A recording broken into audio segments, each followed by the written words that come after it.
Welcome back to the Sword of Truth podcast, the alcohol-fueled chapter-by-chapter reread of the Sword of Truth series with a black pit full of craft brew on the side. I'm Jade. And I'm Nate, and on this episode we are falling into chapter 59 of Stone of Tears. All very ominous. Yes, very ominous. And very cheerfully said, might I add. Good job, Jade. Yeah, I feel like that helps, right? For this one, yes, it has to. You have to cheerily step into the dark. That's the only option. That's the only way. I think we might have had something happier to talk about before we open up the episode, though, didn't we? Yeah. So I've been working on a website, and I am happy to say that I have made some progress. I'm thinking that that website is going to be up by the end of the year. Ooh, deadlines. Yeah, I know. Scary. The only thing is, as of yet, I have yet to procure. Oh. Yeah, fancy one. The actual domain name. So I can't say what it's going to be yet, but just that it is coming, and I think it looks really cool. Yeah, it looks nice. I've seen it.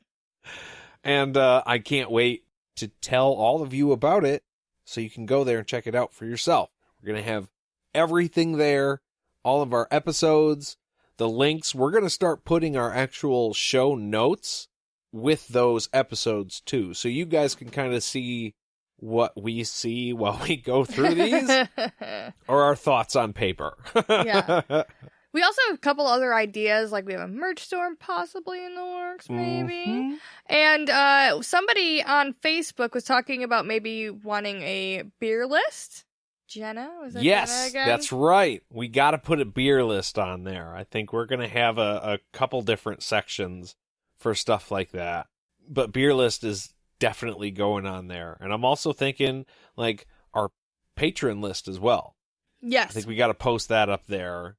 Because it's only possible because of all of you. That's right. That's right. We hit our goal on Patreon, and that also means another thing. That means that we're also going to do a live episode on Patreon as well. Oh, that's going to be great.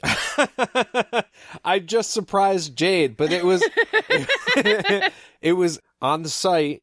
You set a goal, and so we achieved that goal. And one of the things that we promised after achieving that goal was that we're going to do a live episode of some kind on there. Okay. Well, Nate deals with the tech stuff, and I deal with the art stuff a lot. So that's how that shakes out. So that's probably why I forgot. Yeah. Well, there's been a lot in the works, and I'm just excited that it's going to happen. Like, it is. Yes. It's already and happening. We wanted to thank you guys for being with us this whole time. And Very much. Yeah, it's awesome. So that was our happy news before the kind of not so happy chapter that we have to look forward to. Yeah, it's not super great. I do want to remind everybody, though, that if you haven't gotten the separate novellas of the Children of Dahara series, you can totally buy them all together as one bound book. And you can get those on Amazon, Barnes & Noble, and like your favorite bookstore. Wherever you go to get books, it will be there. It's going to be awesome. At least that's what I hear. It's a big deal. And I haven't seen the picture of it yet, but I've heard people talk about them, and supposedly they look pretty badass. It's just like the last new thing, so I'm excited. Yeah. Yeah. So, with that, let's get into it. Yeah. So, as we know from the last chapter, Kahlan has been pushed into this pit, the same pit, in fact, that Queen Cirilla was in, or at least we suspect, but it's a pit. And she's greeted in the same way by grabby hands, which is not great. Yeah, I mean, at least Cirilla got, like, a ladder. And I was going to say, how many pits can one place have? If it were my palace, there would be many pits. Oh, well... Okay. Well, you can't just have one. I mean, what if, I don't know, you might need one. This is the pit hallway. My moat would also be huge. It would be something to behold. Oh, gosh. Okay. Sorry. So she immediately starts to fight with the hands that catch her. I mean, it's lucky in the first place because she could have smashed her face on the floor. Yeah. So at least she was caught. Yeah, because her hands are still bound. Yeah. Oh, yeah. So she couldn't have even stopped herself. No. She would have gone all the way to the floor. That would have been a hard fall. But, I mean, I don't want to say bittersweet. It doesn't sound right. But the people that catch her are also very, very bad people who you wouldn't want to touch you, most likely. Yeah. No, I mean, I would assume. Yeah. Even if they weren't, like, disgusting for being in the bottom of a pit, these are also people who have been accused of probably some pretty heinous shit. So, yeah, all around ick. Yeah, I kind of take it as if you're in the dark pit, you did something really bad. Yeah. Otherwise, there's just, like, jail cells. Because you would have, like, just a place for you to hold somebody, not necessarily just bury them. Yeah, I feel like there's a lot of logistic problems with a pit that we don't need to go into necessarily. But, yeah, cells I feel like are easier to maintain. So Kahlan, while she's fighting, she actually manages to get away for just a minute, but they grab her again. So it's kind of like a false hope. Early in the chapter, like, fuck yeah, she got away. But no, she doesn't. But, like, holy shit, she got away with her hands tied and with that many men attacking her. Like, I was very shocked by that. Even I was like, oh, yeah, fucking go, Kahlan. She's a fighter, man. And she struggles to think as the men, like, get on top of her, start groping her, taking off her undergarments. It's bad. But she does hurt 2 of them in the process.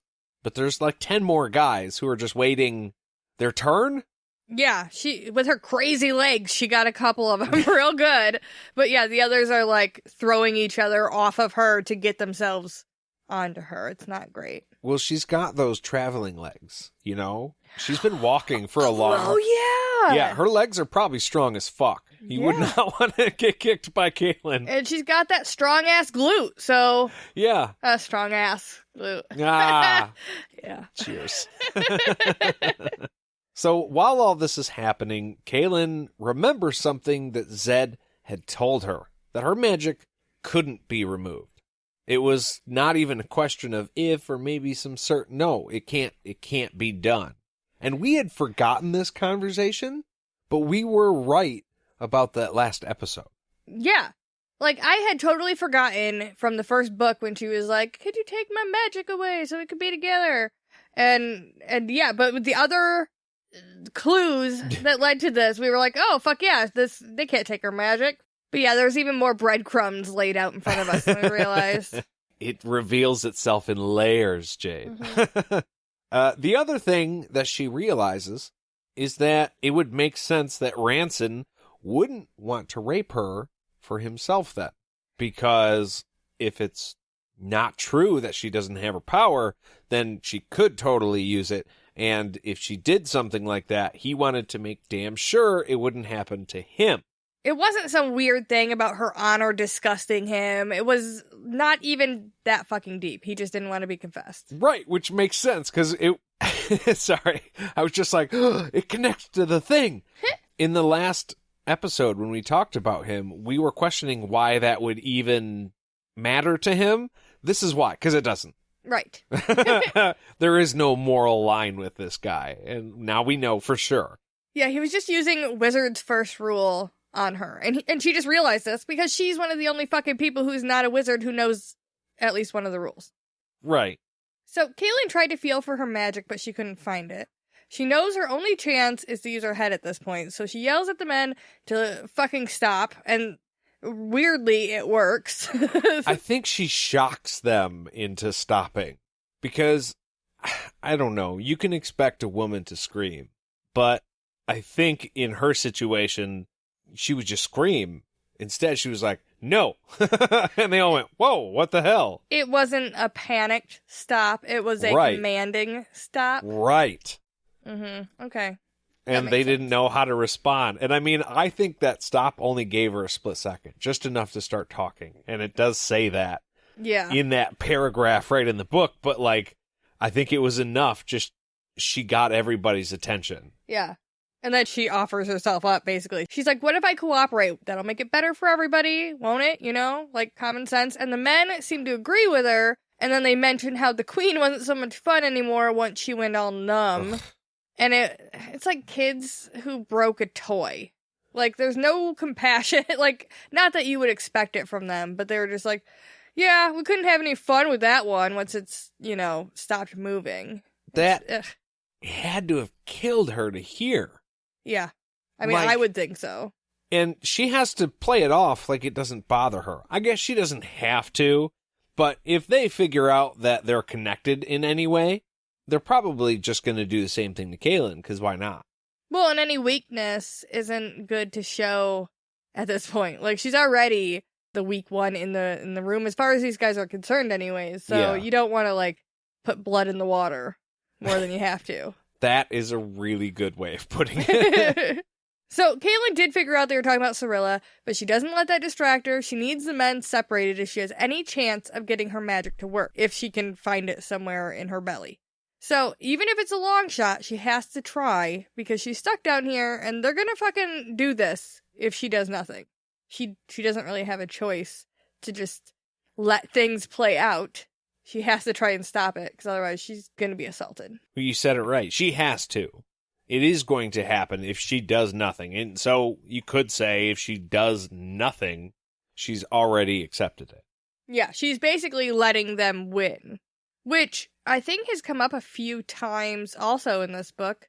Like, as far as the boy-wolf army, wolf-boy-man army, you know the ones I'm talking about. Yes, I am aware. They didn't really have a choice either. They had to fight or retreat, and that's basically giving up and letting the other side win. And they couldn't do that. There's no other option. Right. Honor is currency. You have things you have to do, and then you have things you have to do to survive. Right. I guess in the boys' case, they didn't really have to chase them down to survive, but it would have been accepting what happened to their people. Whereas Kahlan pretty much has to fight to survive. But it's also about not just letting that happen to herself. Right. Totally.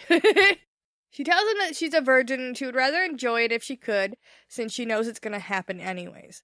So a few of the guys protest, but the big guy likes the sound of what she's laying down.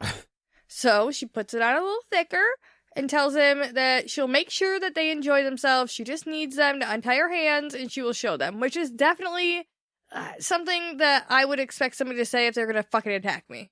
No, you keep your hands behind your back. Okay. She's a hot lady who just got dropped in the middle of this pit, and she's surrounded by a bunch of horny dudes who want to attack each other to get after her. So they will do anything she tells them to do right now. I mean, okay, the plan is that they were going to rape her, so maybe not. But now that she's already stopped them, and it's like, hey, there's a way I'll go along with this, they are fucking listening. But big guy, he's really listening. Oh, yeah. And he just so happens to be the biggest guy, so he's at the front of the line. Well, and I'm sure there is things she could do with her hands if she was so inclined, but, I mean, whatever. Not, okay, if we're gonna, yeah, not if there's other things to be had. I mean, maybe if that's what she was offering, like, hey, I'll cooperate, then maybe it would be okay. But if that was off the table, these guys would just take what they want. Pretty sure. Oh, yeah, no, I'm sure. Yeah. So once she's untied, big guy tells her she better get to proving her words. So she leans up on a wall, dress pulled up to her waist, and her legs spread. So, like, out there, because she's already undressed, we know, underneath. Well, yeah, they already got her underwear. Yeah. So that's off. And then she tells big guy to touch her. So things are not going great already. A few others try to get in on it, but she slaps at them and says one at a time before asking big guy's name. So he tells her that his name is Tyler, and then he starts stroking her. She stops him, pointing out how much better that is than a delicate woman who faints on the floor like a dead fish, which is